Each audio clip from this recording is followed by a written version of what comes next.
புத்தாண்டு மற்றும் பொங்கலை முன்னிட்டு ஆன்டிக்ஸ் கிளாக்ஸ் எனப்படும் மிக பழமையான கடிகாரங்கள் நம்முடைய அலுவலகத்தில் சிறப்பு தள்ளுபடியில் விற்பனைக்கு உள்ளது. தொடர்பு கொள்ள வேண்டிய தொலைபேசி எண் 9092547007.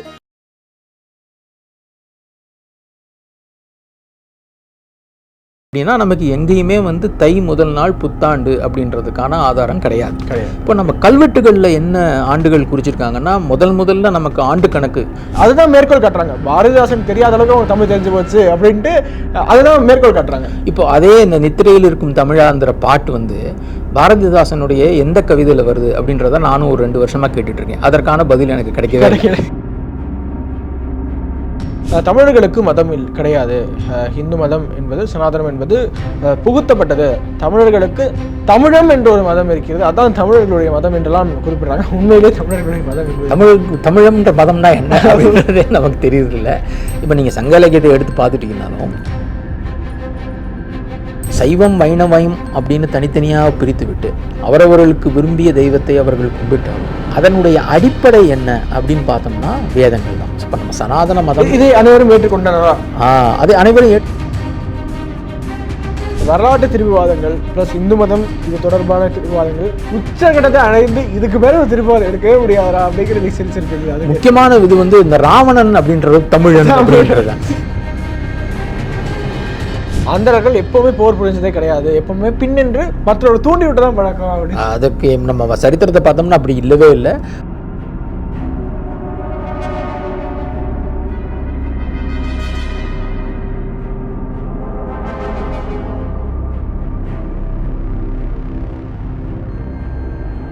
பேசு தமிழா பேசினர்களுக்கு வணக்கம். இன்றைய சிறப்பு நேர்காணலுக்கு நம்மோடு இணைந்திருக்கும் சிறப்பு விருந்தினர் வரலாற்று ஆய்வாளர் திரு TS கிருஷ்ணன் அவர்கள். அவரிடம் நடப்பு அரசியல் சார்ந்த வரலாற்று சர்ச்சைகள் குறித்து கேட்டறிய போகிறோம். ஏன்னா சமீப காலங்களில் பார்த்தீங்கன்னா வரலாறு என்பது பலவிதமாக திருத்து கூறப்பட்டு கொண்டிருக்கிறது. அதுவும் திராவிட சித்தாந்தம் புகுத்தப்பட்டு நிறையா திருவிவாதங்கள் செய்யப்பட்டு வருகிற இந்த சூழலில் இந்த ஒரு நேர்காணல் என்பது மக்களுக்கு மிகவும் பயனுள்ள நேர்காணலாக இருக்கும் என்று நம்புகிறோம். சார் வணக்கம், வெல்கம் டு ஸ்டுடியோ. வணக்கம். நல்லா இருக்கீங்களா சார்? நல்லா இருக்கேன். உங்களோட கலந்து கொண்டது மிக்க மகிழ்ச்சி சார். சார் முதல்ல இடத்தோடனே ஒரு பெரிய சர்ச்சையிலேருந்து ஆரம்பிக்க நினைக்கிறேன் சார். அதாவது சமீப சில காலங்களாக தான் என்ன ஒரு கருத்து பரவலாக பல ஊடகங்களில் பேசப்படுதுன்னா, சித்திரை அல்ல தமிழருடைய புத்தாண்டு, தை ஒன்று தான் தமிழர் புத்தாண்டு என்பது, தை ஒன்று பொங்கல் தான் தமிழர் புத்தாண்டு என்று சொல்கிறாங்க இல்லையா? இது வரலாற்று ரீதியில் ஆவணங்களில் புரட்டி பார்க்கும்போது நமக்கு என்ன ஆவணங்கள் கிடைக்குது? சித்திரை ஒன்றா இல்லை தை ஒன்றா? இது சார் உண்மையான புத்தாண்டு? அதாவது இப்போ முதல்ல இதுக்கான முடிவை சொல்கிறதுக்கு முன்னாடி இதனுடைய வரலாறு என்னன்றதை பார்த்துருவோம். நம்மளுடைய இந்திய நாட்டில் நாட்குறிப்பு, அதாவது இந்த கேலண்டர் முறை எப்படி கணக்கிட்டாங்க அப்படின்னா, ஒரு சூரிய சித்தாந்தம் அப்படின்ற வானியல் நூல் இருக்குது. பரவலாக இந்தியா முழுவதுமே அந்த நூலை வச்சு தான் கணக்கிட்டாங்க. ஸோ அவங்க என்ன பண்ணுறாங்க அப்படின்னா, அந்த காலத்தில் வெறுங்கண்ணால் வானத்தை பார்த்து பல்வேறு ராசி மண்டலங்களாக அதை பிரித்தார்கள். அதை பிரிக்கும்போது ராசி மண்டலம்னு ஒன்றே ஜோசியத்துக்குள்ளே போயிடுவான்னா, இது வானியல் ரீதியான ராசி மண்டலம். இப்போ மேஷம், ரிஷபம், மிதுனம் அப்படின்ற மாதிரி பல்வேறு நட்சத்திர கூட்டங்களை வச்சு ராசி மண்டலங்களாக பிரித்தார்கள். பிரிச்சுட்டு அதில் நடுவில் அப்போது இருக்கிறது மேஷம் என்கின்ற ஒரு ராசி. ஸோ அதில் சூரியன் என்றைக்கு வருகிறாரோ அதுதான் புத்தாண்டு அப்படின்னு அவர்கள் கணிச்சாங்க. இது ஏதோ ஒரு சமஸ்கிருத முறை இல்லாமல் இப்போ தமிழில் நீங்கள் பார்த்தீங்கன்னா நெடுநல் வாடை அப்படின்ற சங்க இலக்கியம் என்ன சொல்லுது அப்படின்னா, ஆடுதலையாக அப்படின்ற மாதிரி சொல்லுது. ஆடு அப்படின்னா மேஷராசி. ஸோ ஆடுதலையாக வியங்கு செலல் மண்டிலத்து. அப்போ ராசி மண்டலத்தில் ஆடுதலை, அதாவது மேஷம் முதலாவதாக இருக்கக்கூடிய மண்டிலம் அப்படின்றத நெடுநல் வாடையே சொல்லுது. ஆக நமக்கும் மற்ற இடங்களுக்கும் எந்த விதமான வேறுபாடு இல்லை. அப்போது முதலாக நாம் புத்தாண்டுகளை கொண்டாடும்போது எப்போ சூரியன் மேஷராசியில் பிரவேசிக்கிறானோ அது வச்சு தான் நம்ம கொண்டாடுறோம். இதையே பின்னால் 2 முறையாக மாற்றினார்கள். ஒன்று சந்திரனுடைய சுழற்சியின் அடிப்படையில் கொண்டாடுகின்ற புத்தாண்டுகள், சூரியனுடைய சுழற்சியின் அடிப்படையில் கொண்டாடுகின்ற புத்தாண்டுகள். இப்போ இந்தியாவில் பார்த்தீங்கன்னா இந்த 2 விதமாகவும் புத்தாண்டு கொண்டாடுறாங்க. சௌரமானம் அப்படின்ற மாதிரி. இப்போ சித்திரை மாதத்தில் கொஞ்சம் முன்னால் என்றைக்கு அமாவாசை வருகிறதோ அதை வச்சு ஏன்னா சந்திரன் அப்போ தானே வந்து முதல்ல அமாவாசையிலேருந்து கொஞ்சம் கொஞ்சமாக வளர்பிறை வருகிறது. அதை வைத்து சந்திரனை அடிப்படையாக கொண்டவர்கள் கொண்டாடினார்கள். நாம் சூரியனை அடிப்படையாக கொண்டாடுபவர்கள் இன்றைக்கு மேஷ ராசி முதல் நாள் எப்போ சூரியன் பிரவேசிக்கிறானோ அதுலேருந்து கொண்டாடுறோம். இப்போது தமிழ்நாடு, கேரளா, ஒரிசா, வங்காளம், வடகிழக்கு மாநிலங்கள் இந்த மாதிரி இடங்கள்லாம் வந்து சௌரமானம் கொண்டாடுறாங்க. அதே மாதிரி ஆந்திரா, கர்நாடகா, மகாராஷ்டிராலாம் பார்த்தீங்கன்னா சந்திரமானம். ஸோ இந்தியா முழுவதும் இந்த 2 முறை தான் வந்து பின்பற்றப்படுகிறத நம்ம பார்க்குறோம். இப்போ திடுதுப்புன்னு தமிழ்நாடு வந்து எப்படி இதுலேருந்து மாறுபட்டு ஒரு புத்தாண்டாக வரும்? இதற்கான ஆதாரம் என்ன அப்படின்னா, நமக்கு எங்கேயுமே வந்து தை முதல் நாள் புத்தாண்டு அப்படின்றதுக்கான ஆதாரம் கிடையாது. இப்போ நம்ம கல்வெட்டுகளில் என்ன ஆண்டுகள் குறிச்சிருக்காங்கன்னா, முதல்ல நமக்கு ஆண்டு கணக்கு கிடைக்கிற கல்வெட்டு வந்து ஆனைமலையில் இருக்குது. அதில் வந்து கலிவருடம், அப்புறம் சாலிவாகன சகாப்தம், இந்த மாதிரி தொடர்ந்து செல்கின்ற ஆண்டுகளை வச்சு கணக்கிட்டிருக்காங்க. பின்னால் சோழர்களே வந்து இந்த வியாழவட்டம் என்று சொல்லக்கூடிய இந்த 60 வருஷ சுழற்சி, பிரபவிலேருந்து ஆரம்பிக்கிற சுழற்சியை வச்சு அவர்களுடைய கல்வெட்டு, இப்போ பாலமுரின்ற இடத்துல கர்நாடகாவில் ராஜராஜ சோழனுடைய கல்வெட்டுலேயே வந்து பரிதாபி என்கின்ற அந்த வருஷம்தான் குறிப்பிட்டிருக்காங்க. ஸோ இதே வாழவட்டத்தை சோழர்கள் காலத்திலேருந்தே பின்பற்றியிருக்காங்கன்னு நமக்கு தெரியுது. எங்கேயுமே இந்த தை முதல் நாள் தான் புத்தாண்டு, அதற்கு எந்த விதமான வானியல் ரீதியான அடிப்படையுமே இல்லாத போது அதை எப்படி நம்ம வந்து அதற்கான ஆதாரம் இருந்தால் அதை மாற்றிக்கலாம். ஆனால் ஆதாரம் இல்லவே இல்லை. எந்தவித ஒரு இதுவும் இல்லாமல் திடுதுப்புன்னு இதுதான் முதல் தமிழ் புத்தாண்டு அப்படின்னு சொல்கிறது வந்து எப்படி நாம் ஏற்றுக்க முடியுன்றது தான் கேள்வி. சித்திரை முதல் நாள் தான் புத்தாண்டு அப்படின்றது கிட்டத்தட்ட 500-600 வருஷமாக பின்பற்றப்பட்டு வருகிறதையும் நாம் வந்து பார்க்குறோம்.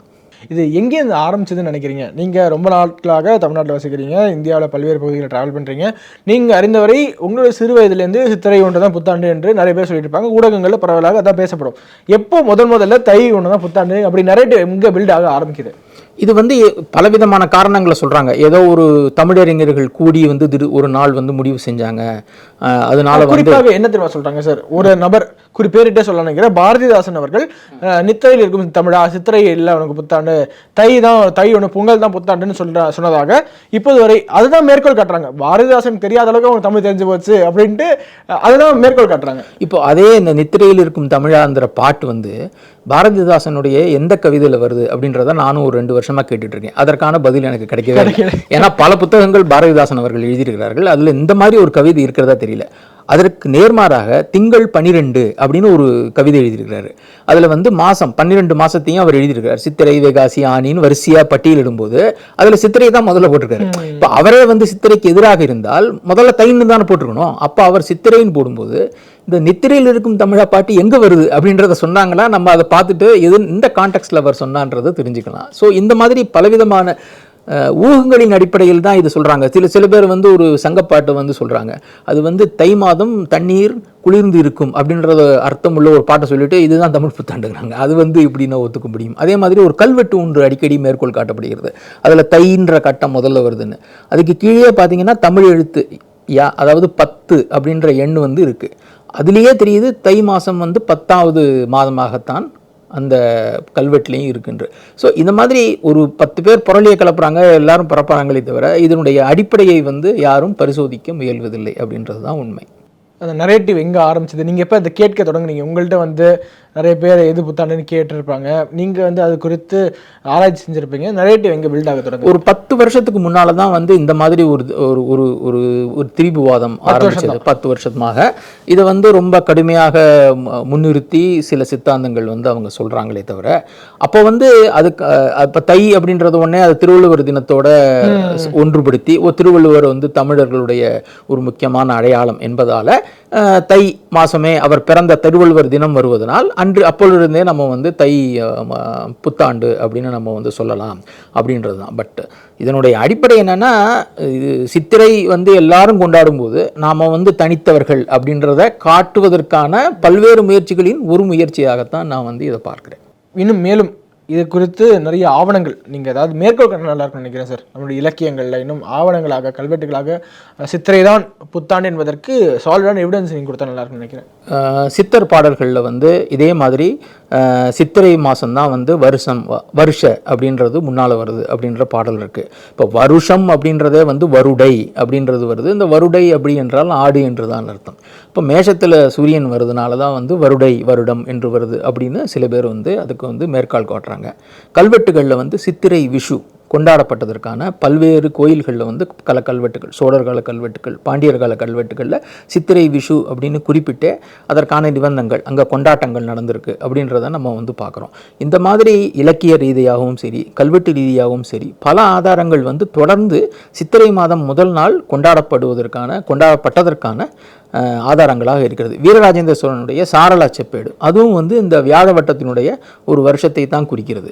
இப்போ சித்திரை தை மாதம் முதல் அப்படின்றது வந்து புத்தாண்டு என்பதற்கான ஆதாரங்கள் இலக்கிய ரீதியாகவும் சரி, கல்வெட்டு ரீதியாகவும் சரி எங்கேயுமே காணப்படலை. ஆகவே இது வந்து இந்த நேரேட்டிவ் வந்து சொல்லும்போது அதற்கான அடிப்படையை சொன்னால் நாம் வந்து அதை பரிசீலிக்கலாம். ஓகே, நீங்கள் அதே போன்று பிரபவாதி சஷ்டி சம்வத்சரானம் அப்படின்னு சொல்கிறோம். பிரபவ என்ற வருடம் தொடங்கி 60 ஆண்டுகள் என்ற ஒரு கணக்கு இருக்குது. இந்த 60 ஆண்டுகள் என்பது தமிழர்களுக்கான ஆண்டுகள் கிடையாது. இது வந்து பார்த்தீங்கன்னா எல்லாமே சம்ஸ்கிருதத்தில் இருக்குது. ஸோ இது வந்து ஒரு திணிப்பு அப்படிங்கிறாங்க சார். இது வந்து தமிழர்கள் இந்த பிரபவ விபவ இப்போ குரோதி வருடம் முதற்கொண்டு இப்போது தமிழர்களுக்கான ஆண்டு கிடையாது, இது சம்ஸ்கிருத திணிப்பு அப்படிங்கிறாங்க. தமிழர்கள் இந்த வருடங்களை பின்பற்றி அவர்களுடைய நாள்காட்டியை ஃபாலோ பண்ணதுக்காக ஏதாவது ஆதாரம் இருக்கா?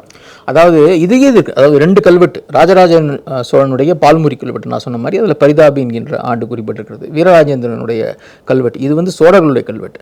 அதற்கு பின்னால் வந்த அரசர்களுடைய கல்வெட்டுக்கெல்லாம் நீங்கள் பார்த்தீங்கன்னா எல்லா இதுலேயும் வந்து சௌமிய, பிளவங்க, கீழக அப்படின்னு சொல்லி இந்த வியாழ வட்டத்தினுடைய ஆண்டுகளின் பேரை தான் வந்து குறிப்பிட்டுட்டே வராங்க. ரெண்டாவது, இது சமஸ்கிருத திணிப்புன்னு சொல்ல முடியாது. ஏன்னா நம்ம சமஸ்கிருத பெயர்களை பல இடங்களில் வந்து தமிழ் படுத்தி நம்ம வந்து உபயோகிச்சுக்கிட்டு தான் வரோம். சங்க காலத்துலேருந்து பார்த்தீங்கன்னா தொல்காப்பியத்திலே வந்து இந்த வட சொல்லுக்காக தனியான இலக்கியங்கள் சொல்லியிருக்காங்க.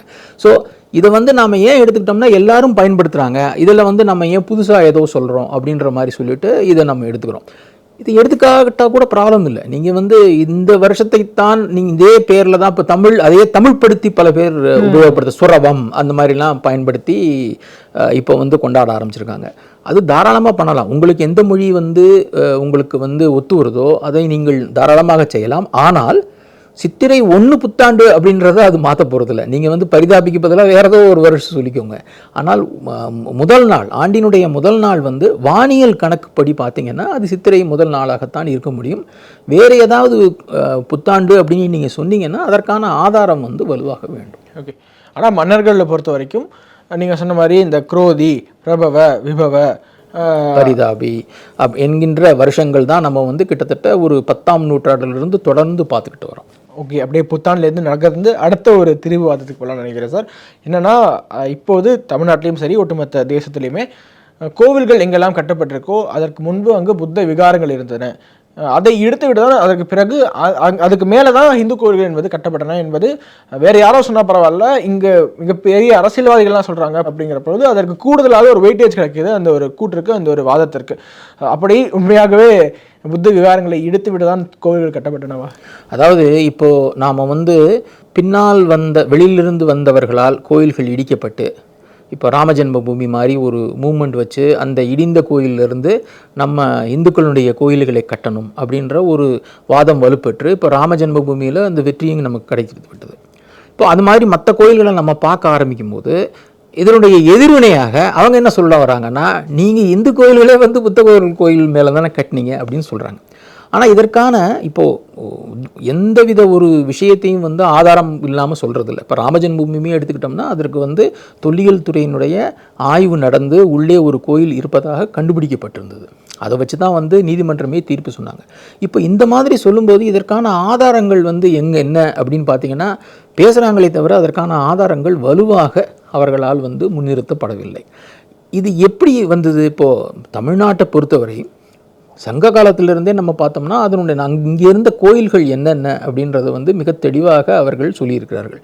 இந்தந்த தெய்வங்களுக்காக இங்கே கோயில்கள் நாம் வந்து அமைத்திருந்தோம் அப்படின்னு. சிலப்பதிகாரம் வந்து பூம்புகாரில் வந்து கிருஷ்ணருக்கு, சிவனுக்கு, அப்புறம் வந்து பலராமனுக்கு, இவர்களுக்கெல்லாம் கோயில் இருந்தது. பிறவா யாக்கை பெரியோன் கோயில் அப்படின்னு சிவபெருமானுக்கு கோயில் இருந்தது என்பதை சிலப்பதிகாரம் சொல்கிறது. மதுரையிலும் கோயில்கள் இருந்தது. ஆக இந்து கோயில்கள் என்னமோ திடுதுப்புன்னு வந்ததில் அவையும் ரொம்ப நாளாக இங்கே இருப்பவை, வழிபடப்பட்டு வருபவை. இப்போ புத்த விகாரம் வந்தது, புத்த விகாரத்தை இடித்துத்தான் கட்டணும் அப்படின்னா ஏன் கட்டணும் அப்படின்ற ஒரு கேள்வி எழுகிறது. புத்த மதத்துக்கோ இல்லை சமண மதத்திற்கோ காலப்போக்கில் செல்வாக்கு இல்லாததுனால, அதை பின்பற்றாததுனால அந்த வழிபாடு இல்லாமல் அந்தந்த கோயில்கள் அழிந்து விட்டது. இப்போ இந்து கோயில்கள்லேயே பார்த்தீங்கன்னா எந்தெந்த இடங்களில் வழிபாடுகள் குறைந்ததோ அப்போ அந்தந்த கோயில்கள்லாம் வந்து இடிபட்டு இருந்ததை நம்ம வந்து பார்க்குறோம். அதே மாதிரி உலகின் மிகப்பெரிய கோயிலான அங்கோர்வாட் செயலிழந்து போயிருக்கு. இப்போ பல குகை கோயில்கள், பல்லவர்களும் பாண்டியர்களும் கட்டியர்கள் கோயில் வந்து தொல்லியல் சின்னமாக இருக்கே வழிய வழிபடப்பட்டு வராமல் தான் இப்போ இருக்குது. நார்த் இந்தியாவில் பார்த்தீங்கன்னா முக்காவாசி கோயில்கள் அந்த மாதிரி கோயில்கள், உதயகிரிலாம் போனீங்கன்னா வழிபாடு இல்லாமல் ஒரு தொல்லியல் சின்னமாக தான் வச்சுருக்காங்க. அதே நிலைமை தான் வந்து பௌத்த விகாரங்களுக்கும் இருந்தது. அப்படி பார்க்கும்போது இந்த மாதிரியான கேள்விகளுக்கான இந்த மாதிரியான ஒரு திரிபுவாதங்களுக்கு அடிப்படையை இங்கேயுமே இல்லை அப்படின்னு இப்போ ஒரு புத்தர் சிலையில் உள்ள தலையை எடுத்துட்டு விநாயகர் சிலையை வச்சாங்க அப்படின்னு சொன்னாங்க. நீங்கள் விநாயகருடைய உருவமும் புத்தருடைய உருவத்தை பார்த்தாலே தெரியும் எவ்வளவு வேறுபாடு இருக்குது அப்படின்னு. தொந்தி இருக்கும் விநாயகருக்கு, 4 கரங்கள் இருக்கும், அதெல்லாம் வந்து புத்தருக்கு இருக்காது. ஸோ இதெல்லாம் அவங்க சொல்லும்போது இதற்கு என்ன ஆதாரம் அப்படின்றதே தெரியல. ஒரு பெரிய தொல்லியல் ஆய்வாளர் ஒருத்தர் வந்து இந்த மாதிரி அழகர் கோயில் வந்து ஒரு பௌத்த கோயில் அப்படின்னு சொன்னார். இது எதை வச்சு சொல்கிறீங்க அப்படின்னு கேட்டால், ஏன்னா சிலப்பதிகாரத்திலே வந்து திருமால்குன்றம் அப்படின்னு மிக தெளிவாக இளங்கோவடிகளால் சொல்லப்பட்டிருக்கிற கோயில், அது திருமாலுடைய கோயில். இதை எதை வைத்து அவர் சொல்கிறார் அப்படின்னா, அதனுடைய கருவறையை பாருங்கள், வட்ட வடிவமாக இருக்குது, வட்ட வடிவமான கருவறை அதாவது விகாரங்களில் தான் இருக்கும் அப்படின்னு சொல்கிறார் அவர். இதில் என்ன ஒரு ஆச்சரியமான விஷயம் அப்படின்னா, அந்த வட்ட வடிவமான கருவறை கட்டப்பட்டதே வந்து 13-14ஆம் நூற்றாண்டில் தான். வானாதிராயர்கள் அப்படின்ற ஒரு அரசர்கள் ஆட்சி செஞ்ச போது, அதற்கு முன்னால் மதுரை சுல்தான்களுடைய ஆட்சியில் இருந்தபோது அந்த கோயில் இடிபட்டு அவங்க திருப்பி வந்தப்போ அதை கட்டினாங்க, இடித்தது. அப்போ தான் அந்த வட்ட வடிவமான கோயில் கட்டினாங்களே தவிர எப்போவோ புத்தர் விகாரையாக இருந்ததை இடித்து கட்டவே இல்லை. ஸோ இந்த மாதிரியாக ஒரு தொல்லியல் ரீதியாக அது எந்த மாதிரியான அமைப்பு, கோயில் கட்டடக்கலை பற்றிய ஒரு புரிதல் இல்லாமல் வட்ட வடிவமாக இருக்கிறதெல்லாம் புத்தர் கோயில் அப்படின்னு ஒரு முன்னெடுப்பை வச்சுட்டு இந்த மாதிரியான வாதங்கள் கிளப்பப்படுகிறது.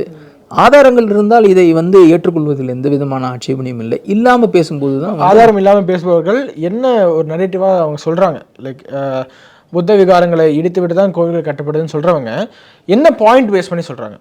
லைக் நீங்கள் கேட்ட வரைக்கும், நீங்கள் பார்த்த வரைக்கும் இந்த மாதிரி தான், இந்த மாதிரி வட்ட வடிவமான விகாரங்கள் இருக்குது. அதற்கு பிறகு சில குறியீடுகள் வந்து புத்த சமயத்தினுடைய குறியீடுகள் அப்படின்றத வச்சு ஒரு ஆறாம குளம் என்ற ஒரு குளம் இருந்தது, அந்த ஆறாம என்கின்ற வார்த்தை வந்து பௌத்தர்கள் பயன்படுத்துகிறது அப்படின்னு பார்த்தா இல்லை. இதே பல வார்த்தைகள் நம்மளுடைய சனாதன மதத்திலும் பௌத்தத்திலும் சமணத்திலும் சரிசமமாக பயன்படுத்தப்பட்டு வந்திருக்கிறது அப்படின்றது தான் நம்ம பார்க்குறோம். ஸோ அதை வைத்துக்கொண்டு நீங்கள் வந்து ஒரு முடிவுக்கு வர முடியாது. இந்த மாதிரியாக சில குறியீடுகளை வைத்துக்கொண்டு இது வந்து புத்தர் விகாரம் அப்படின்னு சொல்கிறாங்க. காஞ்சிபுரத்தில் காமாட்சி அம்மன் கோயிலில் சில இடங்களில் வந்து பௌத்தர்களுடைய அந்த சிலைகளோ அந்த விகாரத்தினுடைய பகுதிகளோ இருந்ததை வச்சு அவங்க சொல்கிறாங்க இது புத்த விகாரம் அப்படின்னு. அப்படி இல்லை, எங்கேயோ அது புத்த காஞ்சின்னு ஒரு பெரிய இடமே இருந்தது, அங்கே நிறைய புத்த விகாரைகள் இருந்தது. காலப்போக்கில் அவர் இடிஞ்சு போனோன்னே அந்த கல்லை கொண்டு வந்து இந்தந்த இடங்களில் வந்து திருப்பணி செய்யும்போது அதனுடைய அந்த புத்தர் சிலைகள்லாம் இங்கே வருது. ஸோ அதை வைத்து கொண்டு மட்டும் நீங்கள் வந்து ஒரு முடிவுக்கு வர முடியாது. ஒட்டுமொத்த கட்டடக்கலை, எந்த மாதிரி தெய்வங்களை அவர்கள் வழிபட்டார்கள், அதை வைத்து கொண்டு தான் நம்ம வந்து முடிவுக்கு வர முடியும். ஸோ இந்த குறியீடுகளை வச்சுட்டு நீங்கள் சொன்னீங்கன்னா அது எதனால் வந்தது அப்படின்னு ஆராய்ந்து பார்த்தால் கடைசியில் நீங்கள் வந்து அது ஒரு இந்து கோயில்ன்ற முடிவுக்கு தான் வர முடியும். ஓகே, நீங்கள் குறிப்பிட்டது போல் புத்த மதத்தினுடைய மற்றும் சமண மதத்தினுடைய வீழ்ச்சி என்பது எங்கேயும் தொடங்கியது, எதனால் தொடங்கியது இந்த தேசத்தில்? இந்திய அளவில் பார்த்துக்கிட்டோம்னா இந்த 2 மதங்களும் ஒரு குறிப்பிட்ட சமூகத்தினார், வணிகர்களால், அவர்களால் வந்து ஆதரிக்கப்பட்டு வந்தன அப்படின்றது தான் நமக்கு வரலாறு காமிக்குது. அரசர்கள் எப்போ இந்த மதங்களை பின்பற்ற ஆரம்பித்தார்களோ அப்போல்லாம் இந்த செல்வாக்குப்பட்டு வந்தது. அரசர்களுடைய ஆதரவு இல்லாத போது அவர்களுடைய செல்வாக்கு கொஞ்சம் கொஞ்சமாக வீழ்ந்து விட்டது. உதாரணத்துக்கு அசோக சக்கரவர்த்தி புத்தரை ஆதரித்ததுனால அப்போ ரொம்ப பிரபலமாக இருந்தது. அவருக்கு பின்னால் வந்தவர்கள் வந்து அதை பின்பற்றலை. இப்போ குப்தர்கள் எடுத்துக்கிட்டிங்கன்னா அவர்கள் வந்து வைதிக மதத்தை பின்பற்றினதுனால அந்த புத்த மதத்தை பின்பற்றுவதற்கு யாருமே இல்லை. அப்போ அதற்கு மேலாக இந்த ஹூனர்கள் போன்ற வெளிநாட்டவர்கள் படையெடுத்து வந்தப்போ நாலந்தாவை கூட அவங்க தான் வந்து தாக்கினாங்க. இப்போ மிகிரகுலனுடைய அந்த கதையை படித்தாலே தெரியும். அவர் வந்து பௌத்தத்தை பற்றி தெரிந்து கொள்வதற்காக அவங்கள்ட்ட கேட்டதாகவும் அவங்க வந்து உங்களுக்கு சொல்லித்தர மாட்டோம்னு மறுத்ததனால எல்லா புத்த விகாரங்களையும் இடித்து அவர்களை கொல்ல சொன்னதாக ஒரு சரித்திரம் வருது. இதை யுவான் சுவாங்கும் வந்து குறிப்பிட்டிருக்காரு. இப்போ ஹூனர்களால் வந்து இந்த பௌத்த விகாரைகள் எல்லாம் அடித்து நொறுக்கப்பட்டன. அதாவது வெளிநாட்டிலேருந்து வந்தவர்களால் வந்து இந்த மாதிரியான சம்பவம் நடந்தது. தமிழ்நாட்டை பொறுத்தவரையும் ஓரளவுக்கு தான் அவர்கள் செல்வாக்கு பெற்றிருந்தார்கள். பௌத்த மதத்துக்கு ரொம்ப கம்மி தான். சமண மதம் வந்து மகேந்திர பல்லவனாலும் நின்றசீர் நெடுமாற பாண்டியன் அந்த 2 அரசர்களாலும் பின்பற்றப்படும் போது நல்ல செல்வாக்கோடு இருந்தது. ஆனால் அவர்களெல்லாம் சைவ மதத்துக்கு மாறின பிறகு அந்த மதத்தை பின்பற்றுவதற்கான ஆட்கள் இல்லாமல் காலப்போக்கிலே அவை வந்து அதனுடைய தாக்கம் குறைந்து விட்டது. குறைந்து விட்டாலும் அவை அடியோடு அழிந்து விடவில்லை. நம்ம வந்து இப்போ ராஜராஜ சோழன் வந்து இந்த சூடாமணி விகாரத்தை ஏன் கட்டினார் அப்படின்னா பௌத்தர்கள் அங்கே இருந்தார்கள், அவர்களுக்காக அந்த வெளிநாட்டிலேருந்து அவர் வந்து ஸ்ரீவிஜயத்திலேருந்து கட்ட சொன்ன போது அதை கட்டினார். அதே மாதிரி குந்தவை வந்து சமண கோயில் அவங்க வந்து கட்டியிருக்காங்க, அதற்கான நிபந்தங்கள் அடிச்சிருக்காங்க. ஸோ அரசர்கள் வந்து அந்த இதை அடியோடு அளிக்காமல் அதற்கான நிபந்தங்களை கொடுத்து ஓரளவுக்கு அந்த மதங்களை செழிக்க செய்தார்கள். பட் பின்பற்றப்படுபவர்கள் இல்லாத காரணத்தினால காலப்போக்கிலே அவை வந்து வழக்கொழிந்து விட்டன. நீங்கள் வைதிக மதம் சனாதன மதம் என்று குறிப்பிடும்போது தமிழ்நாட்டில் இன்னும் இந்த சமீப 10 ஆண்டுகளாக இன்னொரு நரேட்டிவ் என்பது கொஞ்சம் கொஞ்சமாக வலுப்பெற தொடங்கியிருக்கு. தமிழர்களுக்கு மதம் கிடையாது, ஹிந்து மதம் என்பது சனாதனம் என்பது புகுத்தப்பட்டது, தமிழர்களுக்கு தமிழம் என்ற ஒரு மதம் இருக்கிறது, அதான் தமிழர்களுடைய மதம் என்றெல்லாம் குறிப்பிடுறாங்க. உண்மையிலே தமிழர்களுடைய மதம் என்பது தமிழம்ன்ற மதம்னா என்ன அப்படின்றதே நமக்கு தெரியுதில்லை. இப்போ நீங்கள் சங்க இலக்கியத்தை எடுத்து பார்த்துட்டீங்கன்னாலும் அதுதான் நம்ம வரலாற்றினுடைய தொடக்கம். ஏன் நம்ம அடிக்கடி அதை குறிப்பிடுறோம்னா அதற்கு முன்னால் என்ன இருந்ததற்கான எந்த ஆதாரமும் இல்லை, அதுக்கப்புறம் கதை தான் நம்ம சொல்ல முடியும். இப்போ இலக்கிய ரீதியாக நம்ம ஆரம்ப காலத்துலேருந்து பார்த்துட்டோம்னா இப்போ நம்ம இந்து மதத்தினுடைய என்னென்ன குறியீடுகளை சொல்கிறோமோ அவை எல்லாமே வந்து அந்த சங்க இலக்கியங்களில் இருக்குது. உதாரணமாக நம்ம என்னென்ன கடவுளை இன்றைக்கி கும்பிட்றோம் அது எல்லாமே வந்து சங்க இலக்கியங்களில் இருக்குது. முருகன் இருக்கார், சிவன் இருக்கார், பார்வதி இருக்காங்க, கிருஷ்ணர் இருக்கார், பலராமர் இருக்கார், கிருஷ்ணருடைய அவதாரங்கள் இருக்குது, எல்லாமே வந்து சங்க இலக்கியங்களில் குறிப்பிடப்பட்டிருக்கு. அதே மாதிரி யாகம் வளர்த்தல், வேதம் ஓதுதல், யாகம் வளர்த்தல், அரசர்களே வந்து பலவேறு யாகங்களை செய்தல், அஸ்வமேத யாகம் போன்ற யாகங்களை செய்தல், இதற்கான குறியீடுகள் அந்த நம்மளுடைய சங்க இலக்கியத்தில் இருக்குது. கரிகால சோழன் வந்து ஒரு பருந்து வடிவத்தில் ஒரு யாக குண்டத்தை அமைத்து ஒரு யாகத்தை செய்தான் அப்படின்னு சொல்கிறாங்க. ஸோ இந்த வேதம் அது தொடர்பானவை இருக்குது. மற்றபடி நம்மளுடைய இந்து மதத்தினுடைய மற்ற குறியீடுகள் பல இடங்களில் நம்ம வந்து சங்க இலக்கியங்களில் பார்க்கலாம். அவர்கள் வெளியிட்ட நாணயங்களை பார்க்கும்போது அந்த நாணயங்களில் கோயில் இருக்குது. கோயில் யார்? நம்மளுடைய மதத்தினுடையது தான், சனாதன மதத்தினுடையது. அவர்கள் வந்து யாககுண்டத்துக்கு கீழே வைக்கிற யாமை, இது வந்து வேதங்களில் சொல்லப்பட்டிருக்கிற ஒரு முறை, அதை கூட வந்து நாணயங்களாக அவர்கள் அச்சிட்டு வெளியிட்டிருக்காங்க. ஸோ இவ்வளவு குறியீடுகள் இருக்கும்போது நீங்கள் வந்து இது ஒரு வேறு விதமான மதம்னு சொன்னால் அப்போ அந்த வேறு விதமான மதம் தான் வந்து சனாதன மதம் அப்படின்னு நம்ம எடுத்துக்கிறது தான். ஏன்னா இது யார் யார் எந்த ஒரு பெரிய மன்னனை நீங்கள் சங்க காலத்தில் சேரன் செங்குட்டுவன் ராஜசூய யாகம் பண்ணார் அப்படின்னு சிலப்பதிகாரத்தில் வருது. பல்யாக சாலை முதுகுடுமி பெருவழுதி பல யாகங்களை செய்தார், சிவனை கும்பிட்டார்னு வருது. கரிகால சோழன் யாகம் பண்ணினார், 7 தப்படி நடந்து விருந்தினர்களை வழி அனுப்பினார். அது வந்து சப்தபதி என்று நாம் சொல்லக்கூடிய அந்த நட்பை உறுதி செய்வதற்கான ஒரு அடையாளம். ஸோ கரிகால சோழன் நீங்கள் எந்த ராஜசூயம் வேட்ட பெருநற்கிள்ளி, ராஜசூயம்ன்றது அவர் பேர்லேயே வருது. ஸோ எந்த மாதிரியாக எந்த பெரிய அரசர்களையும் நீங்கள் எடுத்துக்கிட்டாலும் பழையங்காலத்தில் வந்து அவர்கள் வந்து சனாதனத்தோடு ஏதாவது ஒரு வகையிலே தொடர்புடையவர்களாகத்தான் இருக்காங்க அப்படின்றது தான் நமக்கு அந்த சங்க இலக்கியங்கள் காட்டுற ஆதாரம். ப்ளஸ் வர்ணாசிரமம் என்பது இங்கே தமிழர்களிடையே கிடையாது, அது 14வது 15வது நூற்றாண்டுக்கு பிறகாக இங்கே புகுத்தப்பட்டது என்ற ஒரு கருத்து இருக்கு இல்லையா? அதுக்கு முன்னாடி வர்ணாசிரமம் என்பது இருந்ததா? இது தொல்காப்பியத்திலே நீங்கள் பார்க்கலாமே.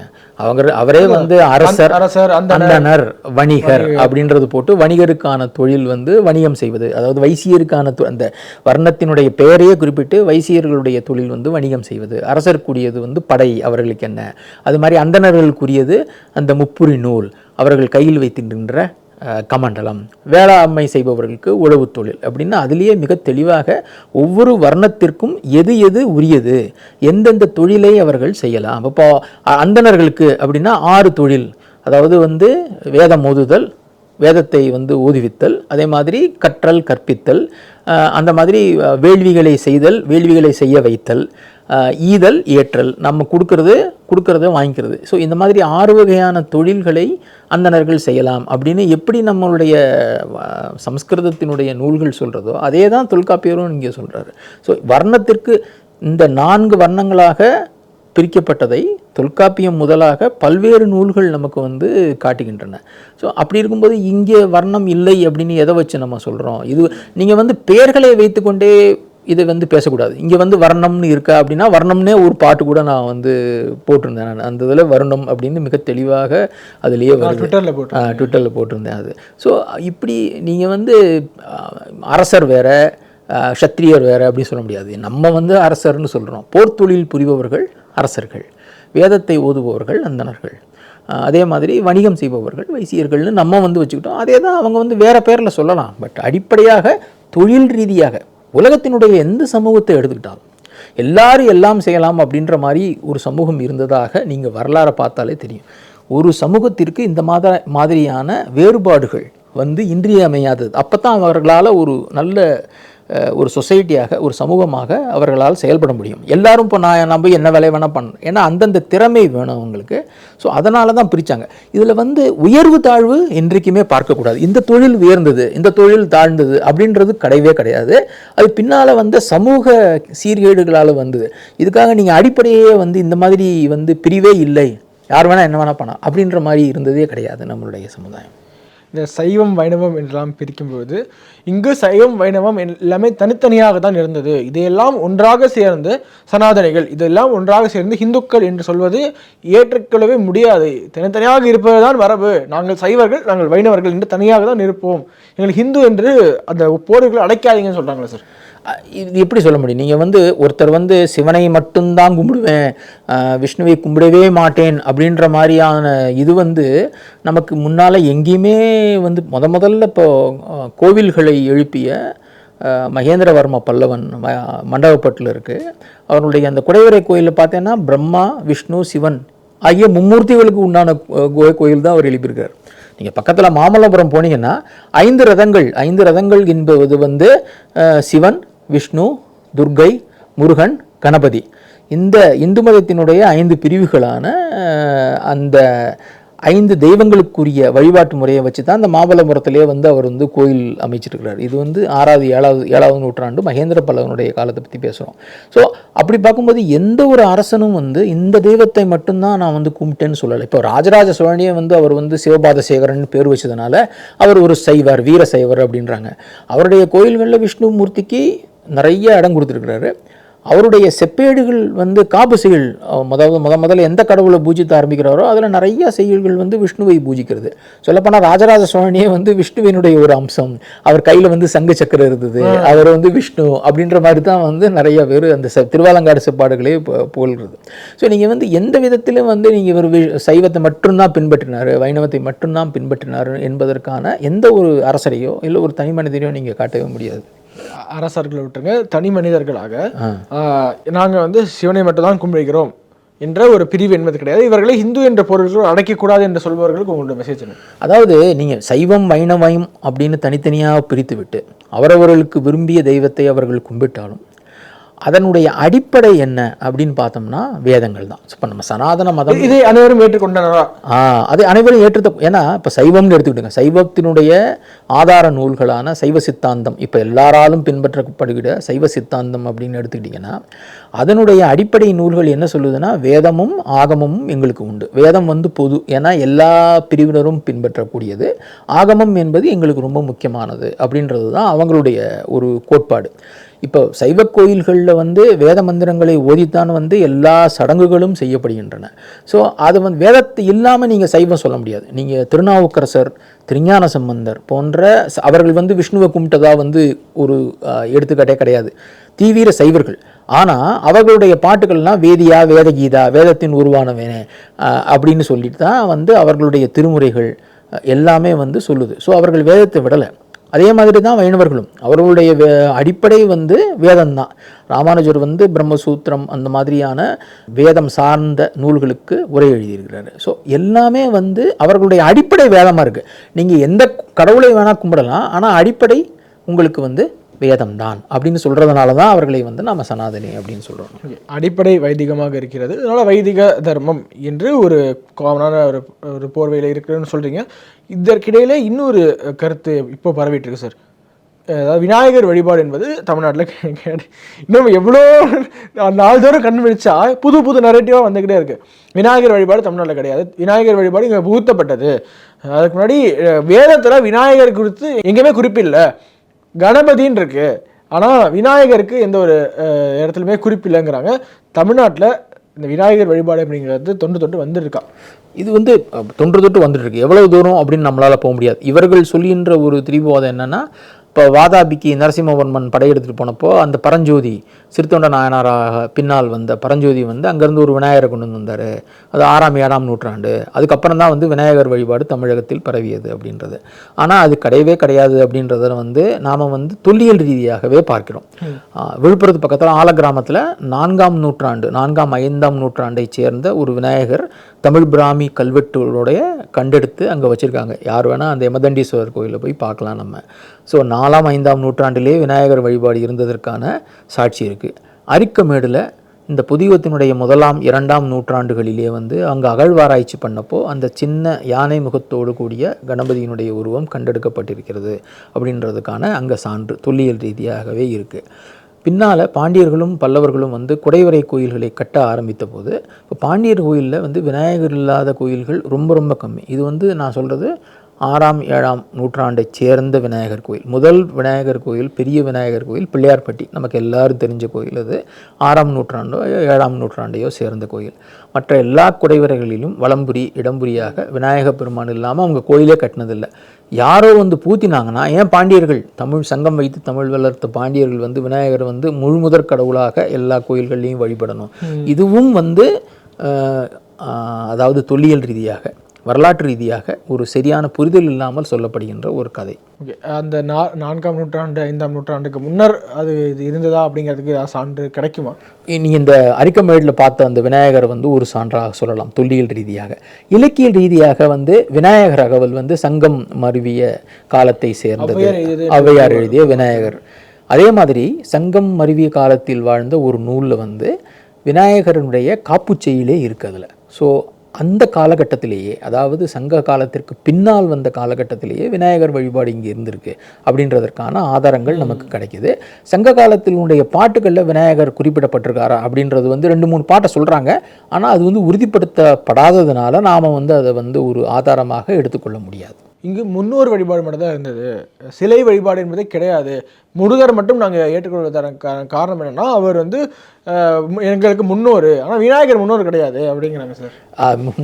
சிவன் யார், விஷ்ணு யார், அவர்களை பற்றி அவருடைய சிலையை வச்ச கோயில்களை பற்றிலாம் நமக்கு வந்து பாட்டு வருதுங்களே, கிருஷ்ணரை பற்றி வருது, அது அவருடைய திருவிளையாடல். இது வந்து சொல்கிறது தான் முன்னோர்கள் எல்லாரும். இப்போ எந்த ஒரு கடவுள்னாலும் அவர் ஒரு முன்னோர் அப்படின்னு சொல்லிட்டா வந்து முடிஞ்சு போகுது. இறை அனுபவம் அப்படின்றது வேற. அதை வைத்துத்தான் வந்து நமக்கு வந்து நம்ம அந்த வழிபாடுகள்லாம் நடந்திருக்கு. இப்போது திருமுருகாற்றுப்படை வந்து முருகனுக்கான வழிபாட்டு முறைகளை சொல்லும்போது வேடர்கள் வந்து அவர்கள் வந்து படையலிட்டாங்க. அதே மாதிரி வந்து அந்தணர்கள் வந்து மந்திர விதியை கொண்ட வேதங்களை ஓதித்தான் வழிபட்டார்கள் அப்படின்றத அது வந்து பதிவு செய்யுது இல்லையா. ஸோ ஒவ்வொருத்தருக்கான வழிபாட்டு முறைகளும் அந்த காலத்தில் இருந்திருக்கு. ஆக வந்து முருகனை முப்பாட்டன்னு சொல்கிறதுனால வந்து அது வந்து அவர் கடவுள் இருந்து ஒரு மனிதனாக மாற்றக்கூடாது அப்படின்றது தான் என்னுடைய கருத்து. ஏன்னா நம்ம கடவுள்னு சொல்லித்தான் வந்து தொன்று தொட்டு நம்மளுடைய இலக்கியங்கள் முருகனை பற்றி பேசி வந்திருக்கின்றன. முருகன் என்று குறிப்பிட்டதுனால இந்த கேள்வி வைக்கிறேன். முருகன் வேறு, சுப்பிரமணியன் வேறு. தென்னிந்தியாவில் இருக்கக்கூடிய முருகன் வேறு, வட இந்தியாவில் சுப்பிரமணியன் என்று கூறப்படுவர் வேறு என்று யாரோ சொன்னால் பரவாயில்ல. ரொம்ப ஃபேமஸாக எல்லோரும் அறியப்படுற போற்றப்படக்கூடிய ஒரு இடத்துல இருக்கக்கூடிய சுகீசிம் அவர்களே பேசும்போது சுப்பிரமணியன் இருக்கு பாருங்க, பிரம்ம அப்படிங்கிற குறிக்குது என்றெல்லாம் ஏதோ அதுக்குள்ளே ஏதோ சொல்ல விரும்புகிறாரு. முருகன் வேறு, சுப்பிரமணியன் வேறா எப்படி சொல்கிறாங்க? அதாவது ஒரு 2 பேர் வச்சு, நான் ஏற்கனவே நம்ம பேசின மாதிரி ஒரு பேரை வைத்து 2 பேர்களை வந்து வேறுபடுத்த முடியாது. இப்போ என்னையே எடுத்துக்கோங்க, எனக்கு ஒரு பேர் உங்களுக்கு தெரிஞ்ச பேர், வீட்டில் எனக்கு இன்னொரு பேர் இருக்கும், அலுவலகத்தில் இன்னொரு பேர் இருக்கும், நான் வேறு ஆளா இல்லையே. சில பேர் வந்து முறைப்படி பேரை மாற்றி பேப்பரில் வந்து விளம்பரம் கொடுக்குறாங்க பத்திரிகைகளில். அவங்க பேரை மாற்றியதால் அவங்க ஆள் வேறு மாதிரி ஆகிடுவாங்களா, வேறு ஆள் ஆகிடுவாங்களா? ஆக மாட்டாங்க. ஆக ஒருவருடைய தன்மை என்ன, ஒரு கடவுள்னு சொன்னால் அவருடைய தன்மை என்ன அப்படின்றத வச்சு தான் வந்து நம்ம பார்க்கணுமே தவிர, முருகனுக்கே வந்து அஷ்டோத்தரம்னு சொல்லக்கூடிய 100கணக்கான நாமங்கள், சகஸ்ரநாமம் என்று சொல்லக்கூடிய 1000கணக்கான நாமங்கள் இருக்குது. ஸோ அப்போ 1000 பேர் இருக்காங்களா? இது வந்து ஒரு அபத்தமான வாதம். அப்போ முருகன் சொன்ன உடனே நமக்கு என்ன ஞாபகம் வருது சொல்லுங்களேன்?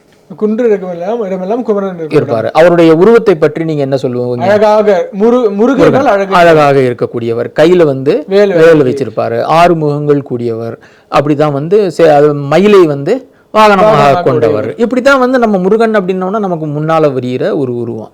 ஸோ இந்த உருவத்தை நாம வந்து கும்பிட்டுட்டு இருக்கோம். நம்மளுடைய இலக்கியங்களில் இதை பற்றியெல்லாம் பேசியிருக்காங்க. இப்போ வடநாட்டில் போனீங்கன்னா இதே மாதிரி ஆறுமுகங்களோட இதே மாதிரி வேல் கையை வைத்து மயில் வாகனத்தோடு சேவலை கொடியாக கொண்டு தான் வந்து சுப்பிரமணியர் இருக்கார்.